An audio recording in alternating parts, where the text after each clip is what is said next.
Good morning, students. It's Mr. C, and in this bonus lecture, I am going to combine my two worlds. So I am going to be talking to my university students who are preparing to become teachers, and I'm also going to be talking to my online students who are learning about creating different side incomes to support their day jobs.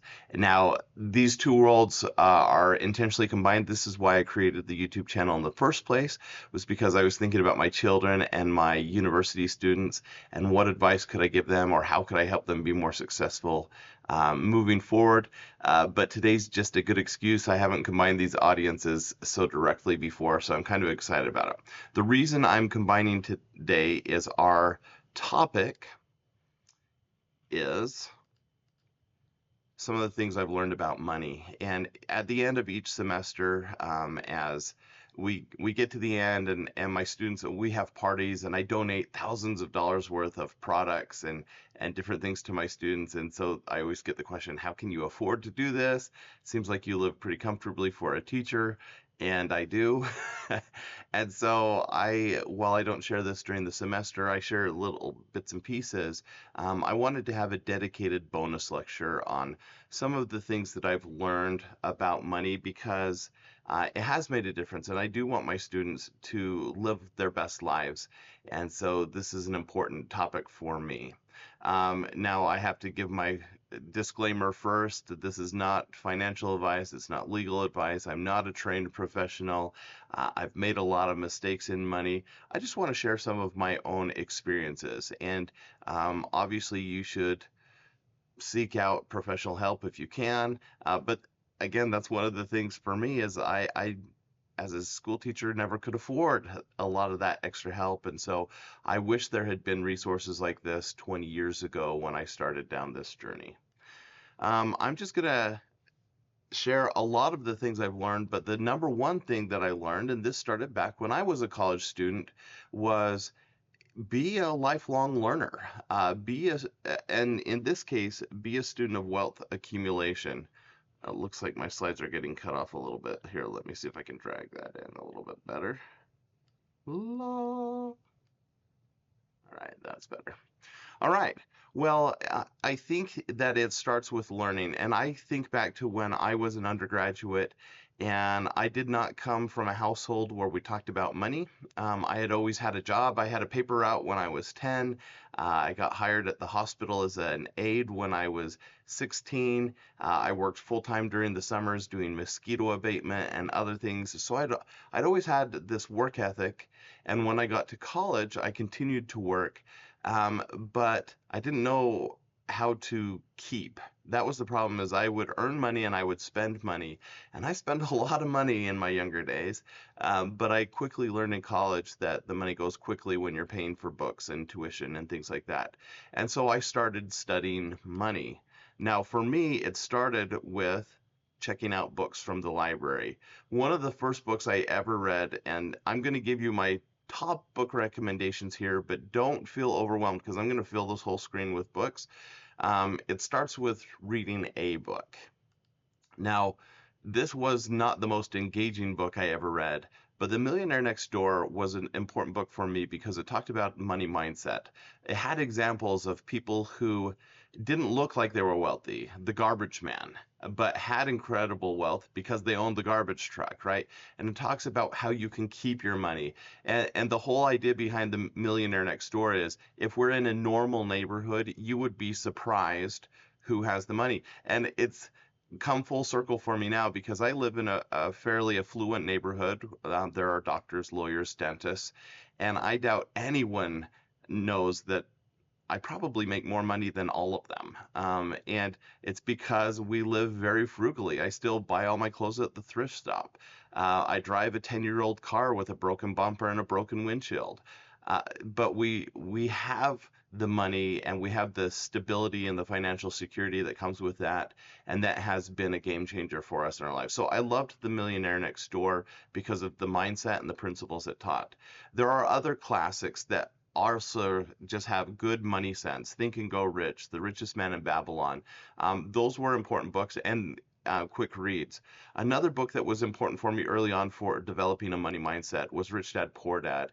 And this book really tells you the difference between a liability and an asset, and it helps you create a mindset around investing. Now, Robert Kiyosaki wrote a ton of other books, and they're all exactly the same. So I don't recommend reading all 30 of his. I've read, so take it from me. I've read all his books, and they all talk about the difference between liability and assets, and the need to start accumulating income producing assets. It's a great concept, great principle, and Rich Dad Poor Dad is a fun read, but I don't think you need all the other books. There are a couple books that I like that, again, are kind of money mindset, but these talk about the ability of compounding interest and starting small. Well, at least Automatic Millionaire does that. And then Michael Masterson in his books talks about how the importance of growing a business or thinking big when it comes to money. So we've got Thinking Small with the Latte Factor here in David Bach, and then Thinking Big with Michael Masterson. Both of those authors also have a ton of books. They're all basically the same. And that's what I found with most financial literature is you'll read one book, you'll love it, like Automatic Millionaire, and then you'll read all the other books by that same author, and they're all basically the same book. And so I recommend reading different authors, and then if you have time, go back and do it. Ramit Sethi taught or wrote, I Will Teach You to Be Rich. His is practical stuff, like how to negotiate down your interest rate on a credit card. And so it's a little bit different from the other books, but a really interesting take and a little bit more modern. You'll notice most of these books are from the early 2000s or the 90s. But a few are a little bit more recent. Wealthy Barber is storytells, and actually these last three books, let me put all those up. The 5 Lessons a Millionaire Taught Me About Life and Wealth by Richard Paul Evans, The 10 Distinctions Between Millionaires and the Middle Class by Keith Cameron Smith, and The Wealthy Barber by David Chilton. These are all quick reads. You could read them in a day or a weekend, especially the two on the right here. And I like to reread them from time to time just because there's good financial advice. They just have principles and go through. So none of these books are really tactical, except for maybe I Will Teach You to Be Rich by Ramit Sethi. The rest are about developing a money mindset. And I read all these books when I was in college, as well as probably 100 more. I also read a lot of personal development books, your 4-hour work week style books. And it was really important for me.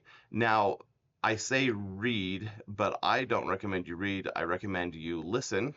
And so, I was going to finish building out this slide and show them all as little audiobooks. I just ran out of time. But I listened to most of these books and I checked them out from the library. So I listened to them on, actually, I took the CDs, I ripped them, I created an MP3 file, and then I listened to them with music players. Back in the day when iPods were brand new, I had an MP3 player and I would listen to all these books on my MP3 player. So now it's a lot easier to do that, although libraries don't carry as many books as they used to. A lot of libraries are going belly up. So if you can, read them for free. Check them out at the library. Find them. Some are in public domain. But listen to them if you can. Then you can get through a lot more. And then there's a bunch of good financial podcasts as well. One of the early advice that I learned from reading these books was that investing should not be fun. It should be boring. You should automate it whenever possible. And I did do that. But one of the things I quickly learned when it came to money is I read Money Magazine, I read Kiplinger's, I read Forbes, I read all these books. I'm listening to all these audiobooks and then eventually podcasts. And they're all saying it takes time, it should be boring, and that's mostly true. However, I believe that it's important to gamify at least part of it so that you're excited, so that it's fun. And so in the early days, there was a game I played online. It was like Up Down or something like that, and you would actually invest in the stock market. And if your portfolio, or you wouldn't actually invest, not your own money, it was just a game, But if your portfolio did really well, you could earn points and earn a little. I earned like $2 over a 3-year period. But because there were like pennies involved here, it was really exciting to me.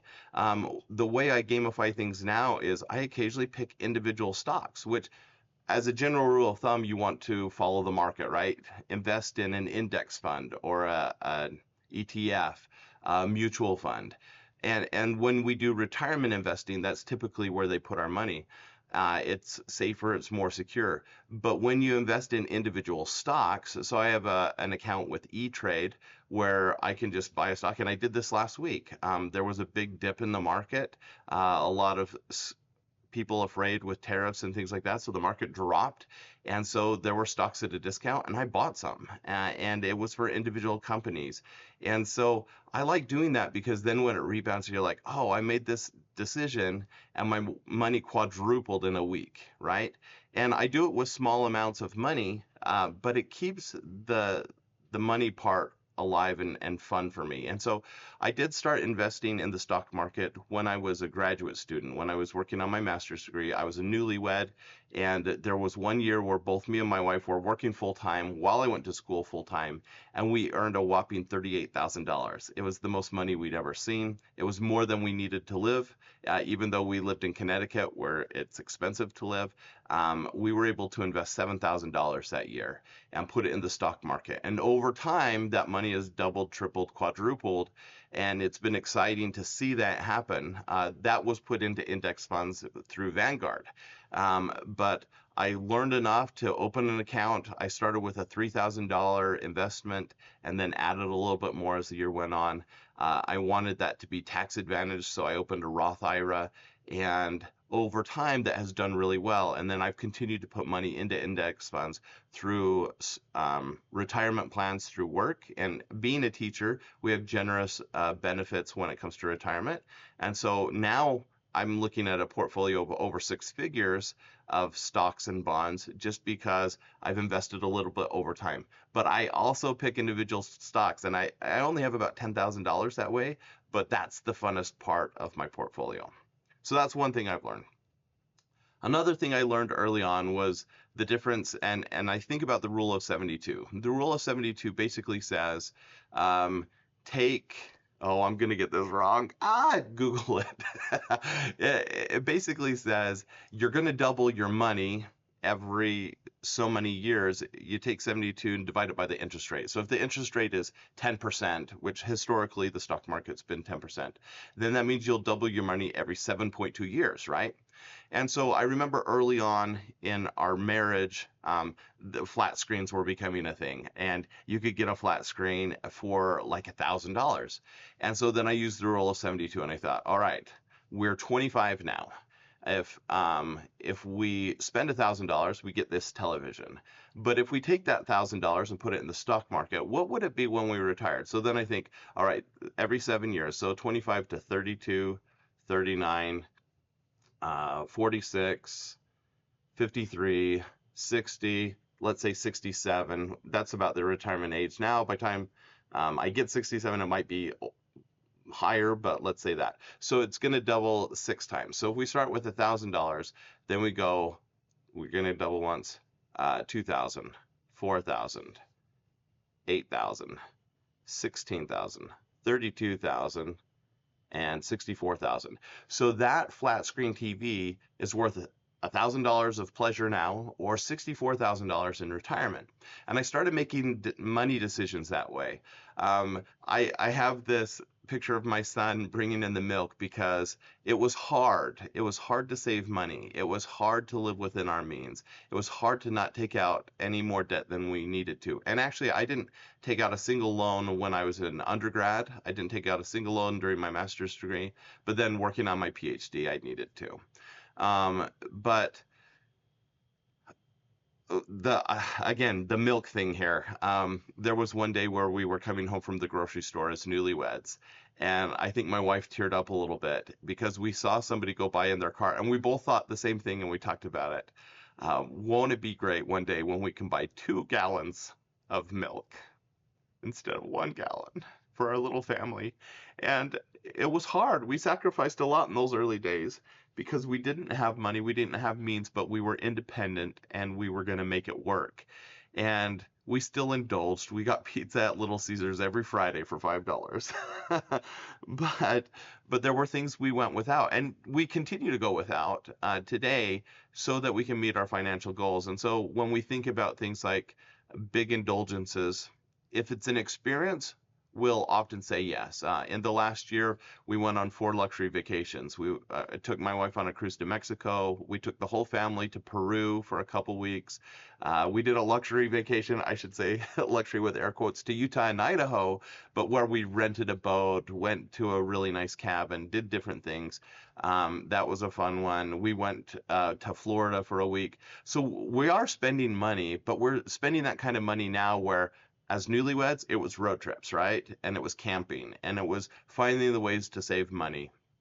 And so I think it's important that we recognize we have different seasons in life and, enjoy those. We look back fondly now about the milk and talk about that often. All right. Rule of 72, messed that one up. Opportunities in real estate. I'll probably stay brief on this because I can do a whole another video on this. A lot of our wealth is a result of real estate, just because part of it was luck and timing. Part of it is because we anticipated that timing and made smart financial decisions. And part of it's just hard work. When we were newlyweds, we had to rent for a while. We just couldn't afford to get into anything. But about 5 years into our marriage, we looked at first-time home buyers, which would help you with your down payment. And every state has these programs.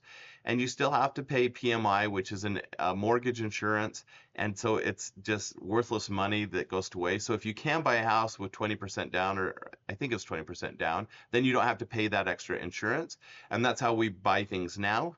But in the early days, it was have the fee, but have someone help you with your down payment. And we got into a little townhome. It cost $100,000. We bought it right before the market crash of 2008, 2009. So when we sold it, it actually lost money, but not a lot because we improved it. And that's an important thing. Our next home was a foreclosure, and we got it for $100,000. We were able to, again, take advantage of some programs to get help to get in. But and then we paid off that PMI as quickly as we could. We didn't have 20% down on that, but it was only $100,000 because it was a trashed house it was in a good neighborhood. And this is great advice. Pick the best hat or the worst house in a good neighborhood, right? Something that you can improve. And we did that. And we've several times now refinished basements, landscaped yards. And what that has done for us is it's been sweat equity. We've had to work really hard, but we took that $100,000 home and sold it 3 years later for $230,000. And some of that was money we put into the home, so we didn't make a full $100,000 profit on it, but we made probably more money improving our home than I did as a school teacher. I wasn't making a lot of money as a school teacher, and so that sweat equity was really valuable. And we've continued to do home improvement projects, and we've been able to refinance and do other things, which eventually led to rental real estate. And we were able to buy a rental with that 20% down because we did some nifty financing with the equity we had in our own home. And because we did that, we were able to have a very low monthly payment on our rental where our renters would cover the mortgage and a little bit more. So we make a few $100s a month off our rental. Now we're saving up for our next rental, and our hope is to put enough down that we make more than $200 a month because the rent surpasses the mortgage. When you start doing that and you can accumulate a few different real estate assets, that money piles up pretty quickly. And this is a significant part of our portfolio now, not just because we're making monthly passive income on that rental, but because it's also appreciating in value and our renters are paying off the mortgage for us. So when we sell, that's all profit for us. And so instead of appreciating like the stock market does at 10% a year, rental real estate can appreciate at a much, much higher rate. And that's been important for us. Another thing I want to talk about quickly is taxes. This will go contrary to what most people recommend, which is get a good tax professional to work with you. Again, because we didn't have a lot of money early on, I learned to do my own taxes and I started, I would buy the software in the early days that came in CDs, and I did Tax Cut and H&R Block and Tax Act, and I tried a bunch of different ones. And I learned how money works, and I learned what the government takes money for, and how you can write certain things off. This year, because of what I've learned about taxes, I was able to save about $15,000. We're paying taxes now because our income's high enough that, it's not like the glory days of being a starving student where we'd get a tax return of $5,000, or I think the highest one we ever got was over $10,000. But now we're paying tens of thousands of dollars in taxes. And um, I could a tax professional do it better? Probably. Could they even save me more money? Probably.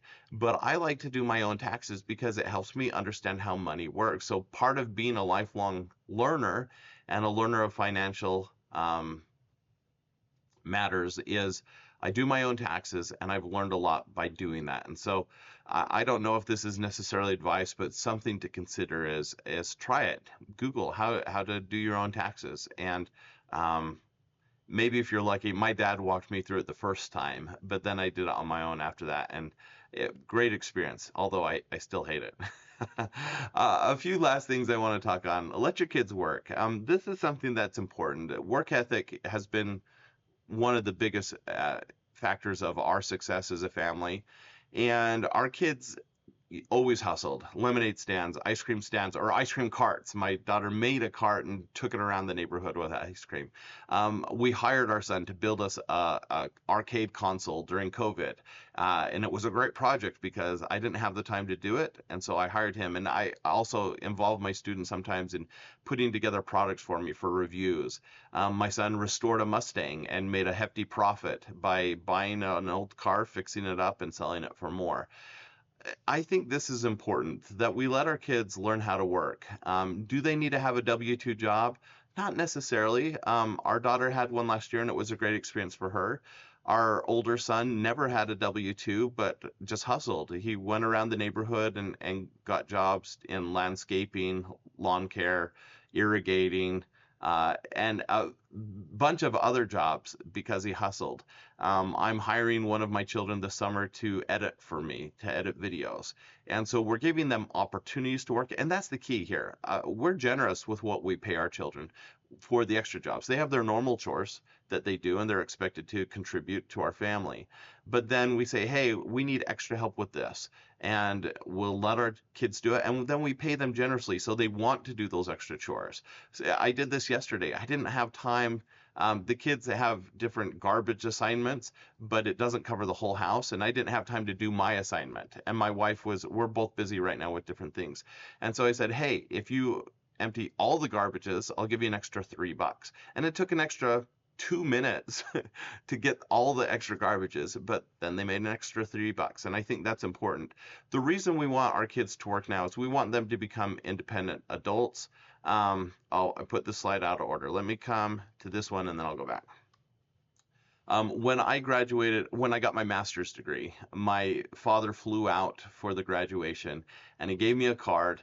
And I know a lot of kids, when they graduate, their parents will take them on a luxury vacation, or they will buy them a car, or they'll help set them up with their first house and help make a down payment.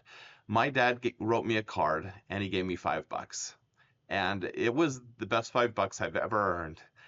It was a simple note that says, Tyler, I know you can take care of your family. And sorry about getting emotional here. It meant a lot to me that my dad recognized that I had worked hard and I had become an independent adult. If we want our children to succeed in life, we can't just buy them everything. We can't just give them all the experiences they want. They need a sacrifice. They need to save. When we went to Peru last year, it was our daughter graduated from high school and we told her we'll take her anywhere in the world. But for spending money, all the kids had to work and do jobs. They prepared by learning Spanish before we went on the trip, and so we practiced Spanish as a family. They had to try new things and do scary things while we were there.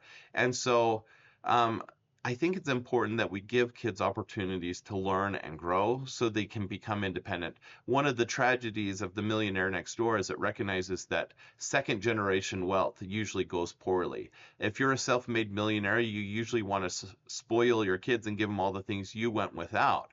But then the result is now they have everything and they don't learn how to work.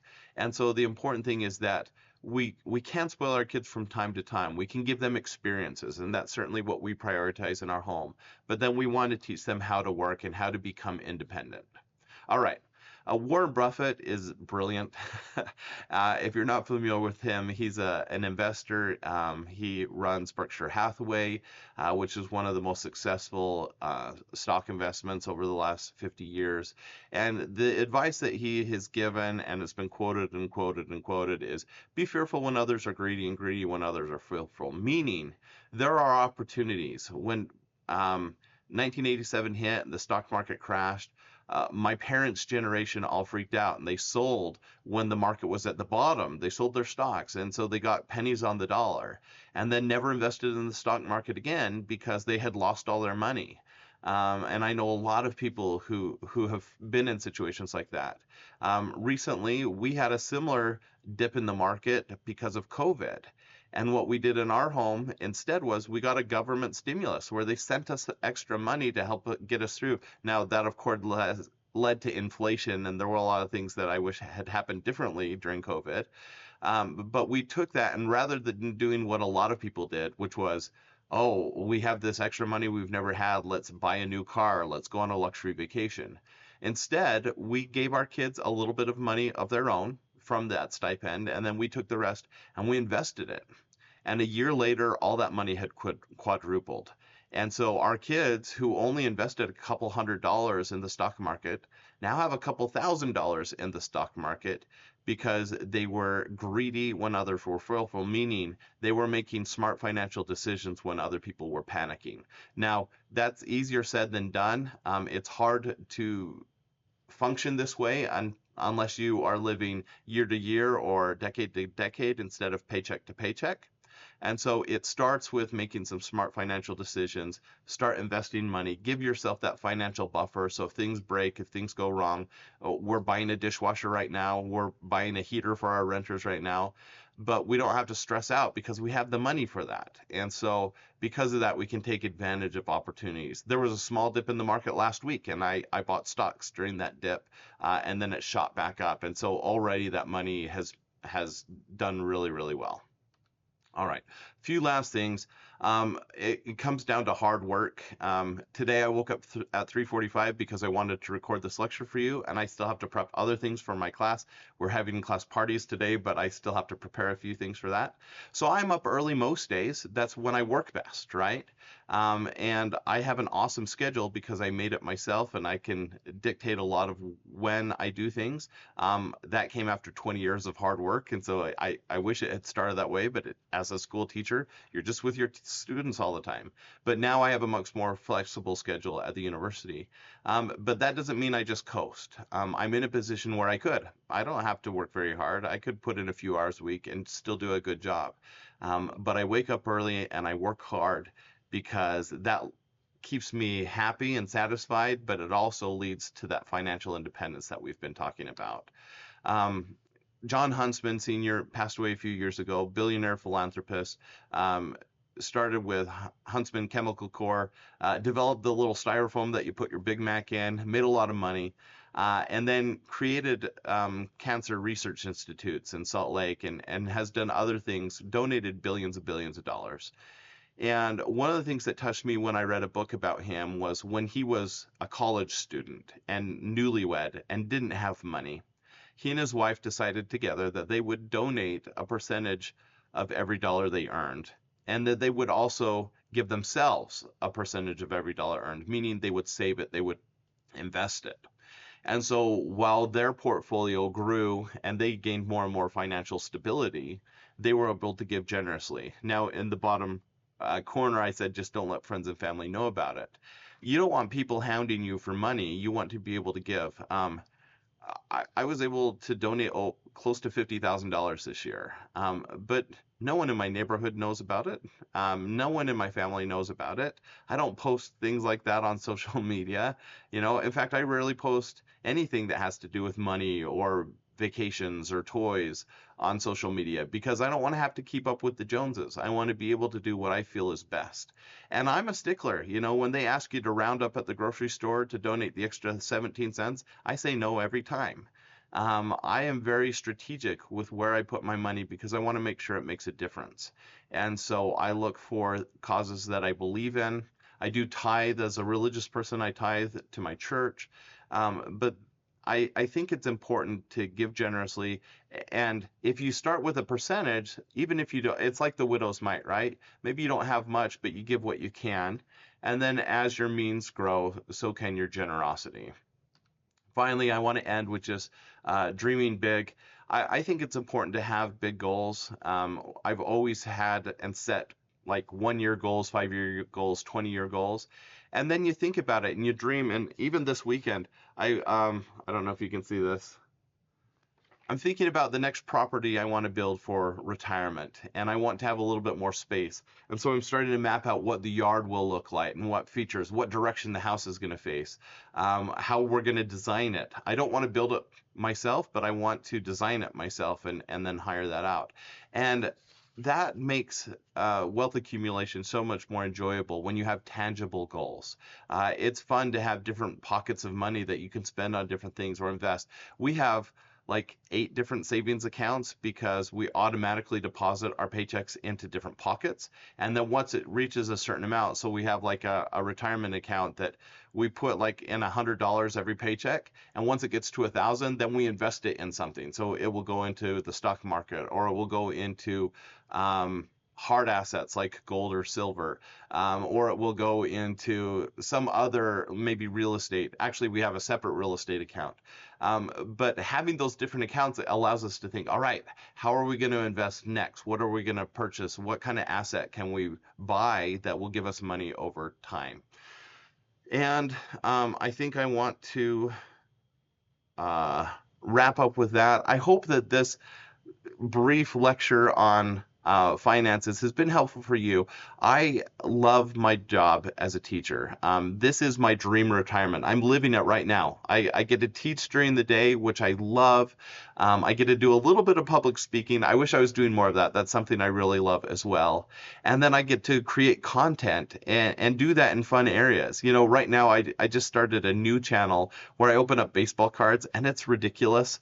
But it's so fun and I have the luxury that I can do that. Now, I'm doing that instead of binging on Netflix or other things where I'm just letting my time slip away. I'm not doom scrolling quite as much.